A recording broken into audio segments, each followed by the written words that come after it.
Hey, book babes. I'm Aubrey. And I'm Peyton. And it is officially fall in our household. Like August equals fall. So we are going to be talking about some of our most anticipated fall releases. Yes, so just a cup of coffee as we dive between these super sheets. Let's do this. Welcome back, everybody, to the Hardcover podcast. We are breaking off from our string of book reviews to bring you a fun ep today because we are looking into the future.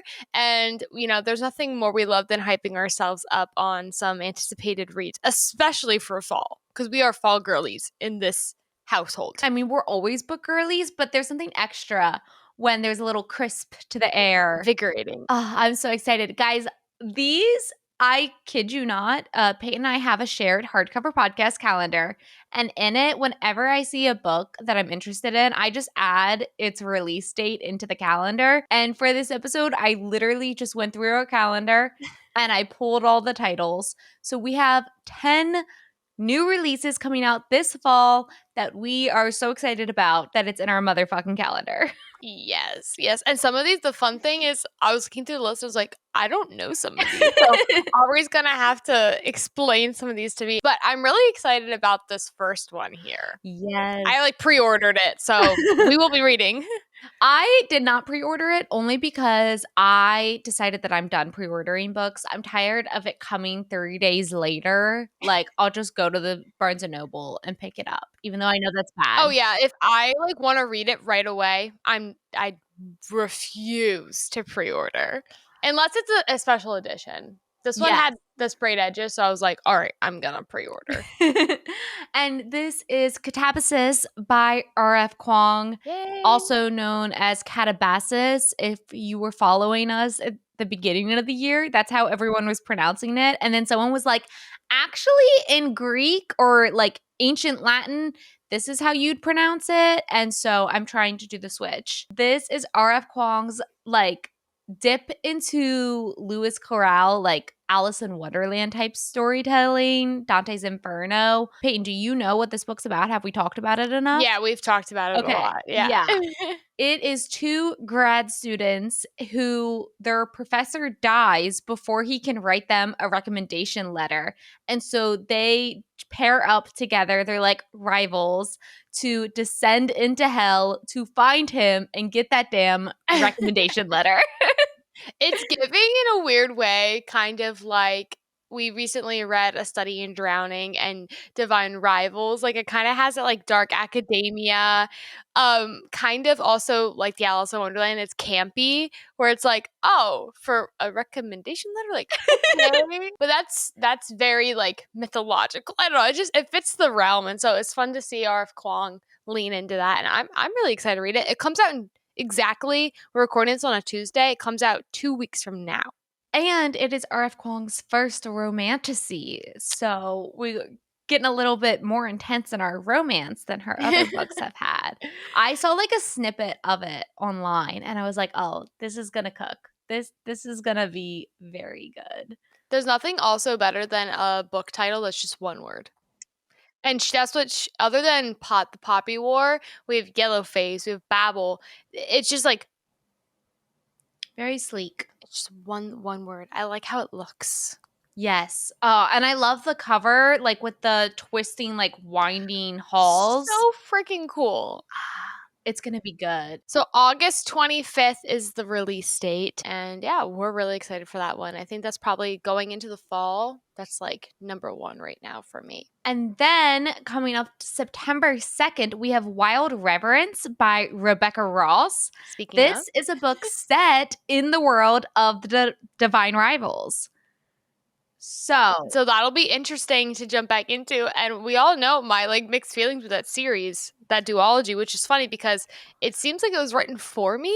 It's my aesthetic. I like that aesthetic, but yeah, for some reason. I just could not get with those main characters. So maybe Wild Reverence will just, and also, once again, can we give it up for that book title? That is such a cool book title. Very September pretty. 2nd. I'm going to look it up because I want to know who the main character is. I believe that this one is going to deal more with the gods, which would Ooh. be interesting because my biggest, I guess, critique, she wasn't going for high fantasy, but Divine Rivals sits more as a historical fiction than a fantasy book, even with it being low magic. And so if we can bring a little bit more magic to our game, I would be very excited. This is Letters of Enchantment #0, so prequel. Got it. Yep. Yeah, and so born in the firelit domain of the Underrealm, Matilda is the youngest goddess of her clan, blessed with the humble messenger magic. But in a land where gods often kill each other to steal power and alliances break as quickly as they are forged, Matilda must come of age sooner than most. She must be known to carry words and letters through the realms, but she holds a secret she must hide from even her dearest of allies to ensure her survival. And to complicate matters, there's a mortal boy who dreams of her despite the fact that they've never met in the waking world. 10 years ago, Vincent of Beckett wrote to Matilda on the darkest night of his life, begging the goddess he befriended in his dreams to help him. When his request went unanswered, Vincent moved on, becoming the hardened, irreverent lord of the river who has long forgotten Matilda. Guys, this sounds so good. This sounds so good. That is until she comes tumbling into his bedroom window with a letter for him. As fate would have it, Matilda and Vincent were destined to find each other beyond dreams. There may be a chance for Matilda to rewrite the blood-soaked ways of the gods, but at immense sacrifice. She will have to face something she fears even more than losing her magic, to be vulnerable and to allow herself to be finally loved. Okay, so basically, like, wow. this in the past, like in the fantasy past, so we're probably not going to have as much of a gas lamp setting, but more like medieval. Yeah, but it's like the story starts off like this boy's writing to this girl, this god in his dreams, and then she never answers him, and then he becomes hardened and kind of rude and whatever. And he'll have to learn to be soft and love again with her. And she's like gonna be your typical fantasy main character lead, and she's gonna tumble literally into his window, probably because she's very clumsy and not coordinated, but I love that she's the god. Like, yes, he's human and she's like the magical, mythical one. This you never see.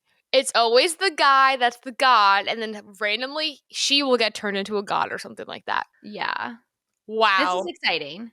And September 2nd, guys. I have no idea, besides it being in the same world, like how it's going to do anything with Letters of Enchantment. I know. Like, there must be a call to at the end to kind of wrap it all together. That's what I'm guessing. And I've seen people on TikTok who got arcs of this sobbing. Guys, I'm really, really excited for that book. I had no idea what it was about. I just knew it was in the world. Yay! On a not so happy note. Yeah. We have Primal of Blood and Bone by Miss JLA. This is going to be the 12th installment of the From Blood and Ash series, and we will finally be back in Poppy's head after like 4 years. Like, literally, I think War of Two Queens came out in 2021, and that was the last Poppy book. Yeah, I think when Aubrey and I met, you were reading this or finishing this. And yeah, it's been a long time since we've been in Poppy's head. No one else's. And so, obviously, if you've never read this series before, this is the 12th book, so I wouldn't necessarily recommend. Don't jump into this series at this point. I will say I'm excited to be back with Poppy. I'm excited for the story to feel like it has forward momentum. Yes, and we're not just here. Yeah. Like, we're going to be like just a little bit more. And I wonder if we're going to get Sarah's POV too. I wonder if it's going to do both. I would love that. So, out of all of the bull crap I've read from JLA in the past really 2 years, yeah, I'm excited, and I have 5% hope for this book. September 23rd, though. So if you are From Blood and Ash girly, we got another one, gang, and we will probably be reviewing it. Also, on the same day comes out Holly Black's adult fantasy Thief of Night. This is book 2. Book of Night also came out like back in like 2022, 2021. This is too long. Like, Holly Black took way too long to write this because we kind of liked Book of Night. The Yeah. ending was awesome, but now it's like the ship has sailed, girl. Like, the ship has sailed. Like, I don't remember the book. Yeah, I mean, I'm trying to remember. So, Book of Night, for those who haven't read Book of Night, And I can look up a little thing if you too. yeah, it's like this high fantasy, but it's more modern, like the technology. The girl works in like a bar tattoo shop, and everyone has like shadow magic. Like, that's the only magic system. And I don't remember what our main girl's like goal was in the book besides like maybe stealing a book. She is a low-level con artist working as a bartender while trying to Yes. distance herself from the powerful and dangerous underground world of shadow trading. She gets by doing odd jobs for her patrons, and so she ends up running into a terrible figure from her past, and then, Yeah. whatever. So, Charlie's her first name. I remember this kind of being like a trickster book in the way Mhm. that, like, she, like, imagine living in, like, I imagined her living in like a trailer, and she's like just trying to make ends meet, doing things a little skeevy to get by, but also trying to get away from that world. So she wants to do better for herself. It's not like she's a bad person. She was just dealt really shitty cards in life, and she has a lot of people to take care of. Kind of reminds me as like the main character from Shameless. Exactly. That Yeah, is like exactly. I never watched Shameless. My mom did, so like I would see. But yeah, the girl with the brown hair. yeah. And she was the older one, and yeah, she was always taking care of everyone. That is exactly the feel. So imagine that girl, but then in like a grimy New York, but we've got shadow magic. Yeah. And it's like dirty shadow magic. It's not nothing Yeah. cool about the shadow magic. It's a lot of like there's different things you can do with the shadows that can really trick people. The ending, this book's actually kind of creepy too. The ending literally had my skin crawling. I do remember that bit with I the am whole excited. reveal. I'm excited. So, It's been a little too long, but yeah. I think once we get into it, I think we'll be good. Also, Holly Black's coming to New York to do like for the release of this and doing a signing and stuff. So I think I might go to New York. Ooh. You should tell her, be like, hey, next time, girl, faster. Faster. And so I was like, maybe I can get some books signed. Yeah. Aubrey's like, Holly Black's like her favorite. And so if you're a big Holly Black girl, look out for that one. Also coming out the 23rd of September. Yes. If you are a romance turned romantasy girly, you know this very well. We have Mate by Ali Hazelwood. It's the Wow. second book. Bride was the first one. We have a world of vampires and werewolves. It's technically a paranormal because of the contents, but it's everyday people. They're set in the real world, so there are actually humans as well. But if you read the first book, obviously by the title Bride, something has to happen between our first two characters. And, maybe a wedding is involved in the first chapter. It takes us off from there. But we have a second book coming out, which I am interested to see where this turns. Yes, I believe this is like your classic romance book where the sequel book is the romance of friends of the first book. And so we'll get to kind of see Misery. That's the main character's name of Bride that we love very much in the background. But Bride was kind of like a vampire werewolf love story, and I think this is just two werewolves. So we'll see. We gotta catch back up on what nodding is. Yeah, I know. I was just taking a peek to see like who our main characters were. Yeah, a human hybrid and an alpha wereclaw against the bonds of fate. You know what, guys? Maybe It feels like a lot, but I trust Allie. someone added it to their shelf and said, "Me howling at the moon hornily."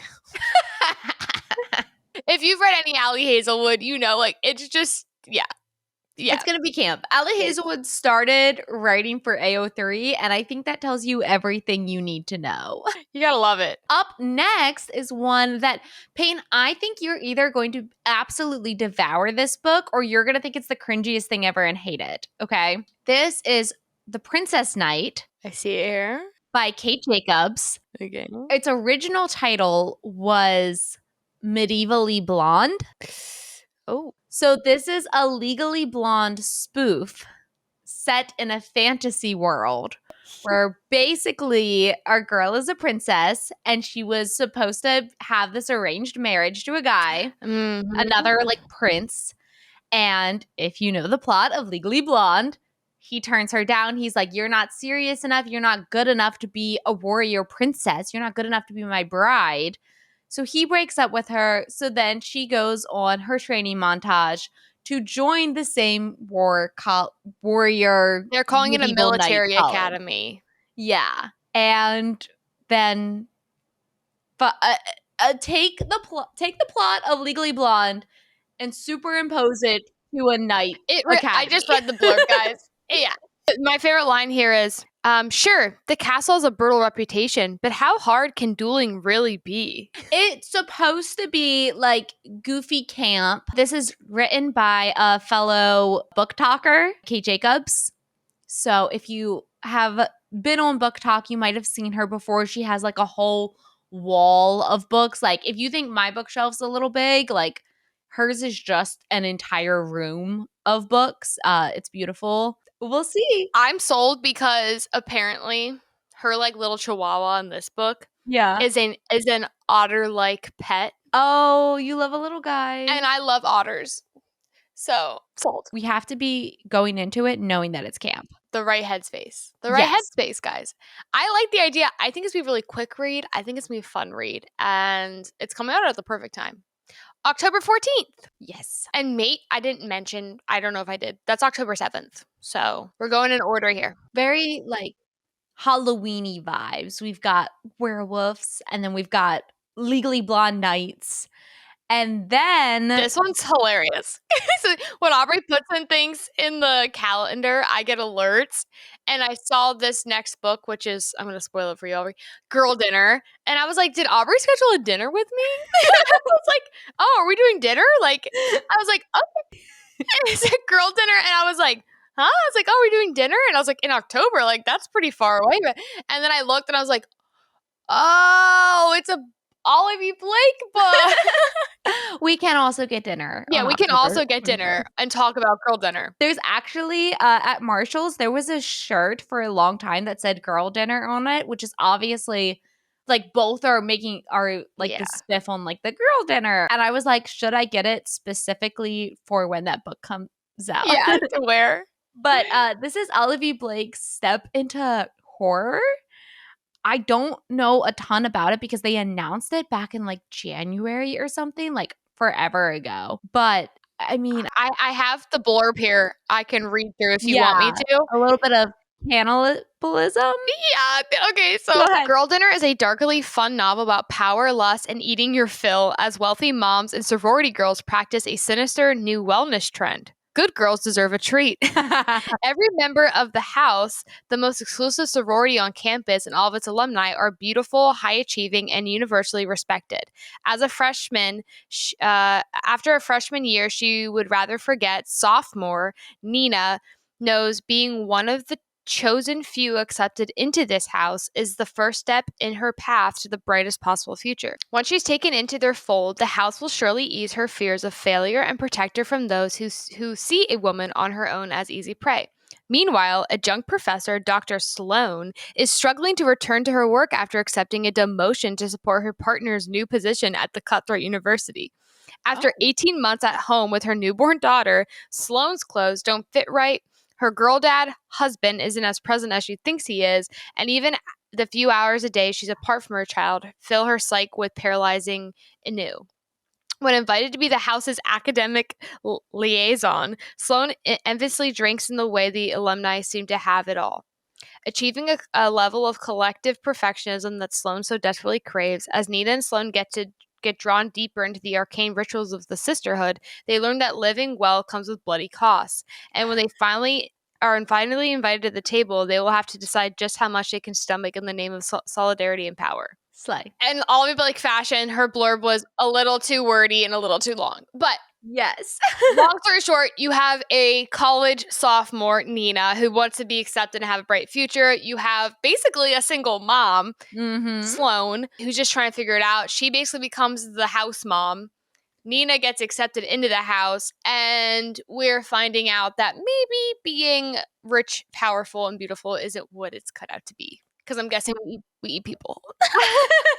I love this. It's like very much a satire commentary. It's giving Jennifer's Body. Yeah. It's giving, what's that TV show? Was it with Drew Barrymore where like the wife wakes up and realizes she's a zombie and she's to like eat people, and her husband like helps her with it, and it's like a comedy.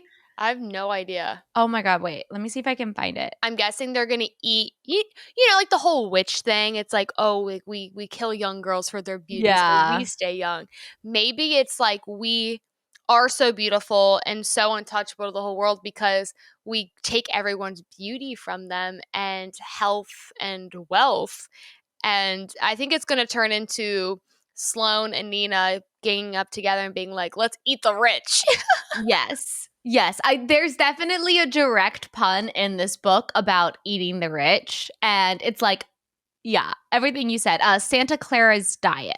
Oh, I've heard of that. I've never seen it though. But yep, I know exactly what you're talking about. But I'm so excited. It's going to be another camp one, which is kind of perfect for October because I feel like we're going to read one or two like big fantasy novels, and then we're going to have these like campy satire books to like fill in the gaps. This is such a good Halloween novel. For once, a book is coming out when it's supposed to. Also coming out on October 21st, we have Isle in the Silver Sea by Tasha Shuri. She is the author of, what is it called? The Jasmine Throne, these books. If you've seen them, I own this. I have not read it, but this new one I'm very excited for. I feel like, for those of you guys who don't know, The Night in the Moth was Peyton and I's like favorite book of all time of the year. And I feel like it's ushering in this new era of lady nights. I love a good night. Like, I have a list of lady nights that I want to read. Princess Night is on there. And this is another one, Isle of the Silver Sea. It is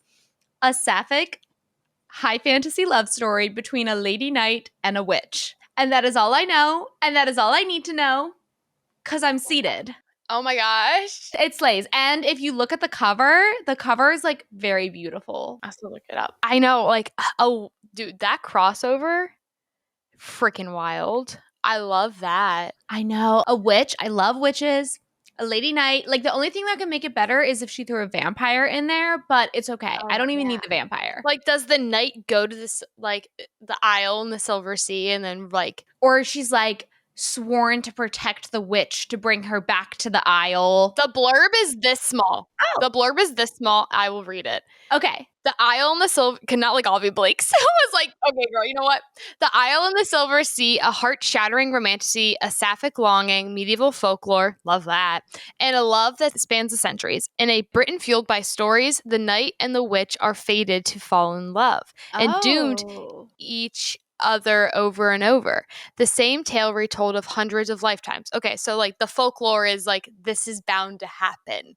Yes. Oh, I love that. Yeah. And it sounds like if it's in Britain, it's like actually it's not a high fantasy. It's set in our world in the past with magic. Absolutely. I like it. Simran is a witch of the woods. Veena is a knight of the queen's court. When the two women begin to fall for each other, how can they surrender to their desires when to give in is to destroy each other? Oh.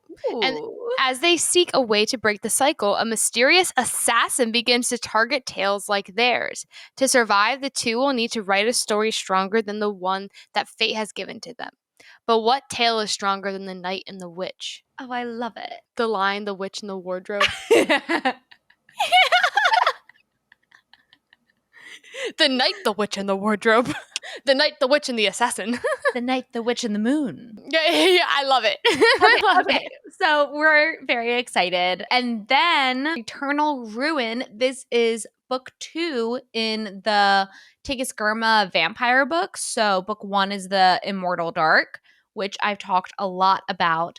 Oh, yes, I have that here. Yes. So maybe you'll read Immortal Dark just in time. That's such Immortal Dark I have to read in October. Perfect read. I think so. So Immortal Dark, for those of you who don't know, it follows our main character who is like literally on the brink of insanity because she just murdered someone and she's trying to solve the mystery of her abducted sister, which leads her back to this academy college of vampires where we have humans and vampires coexisting, and she has to live in this sentient house that each room plays upon a different emotion of yours with the vampire that she believes abducted her sister. There's a lot going on. It is dark academia, it is vampire, it deals with themes of like absolution and justice.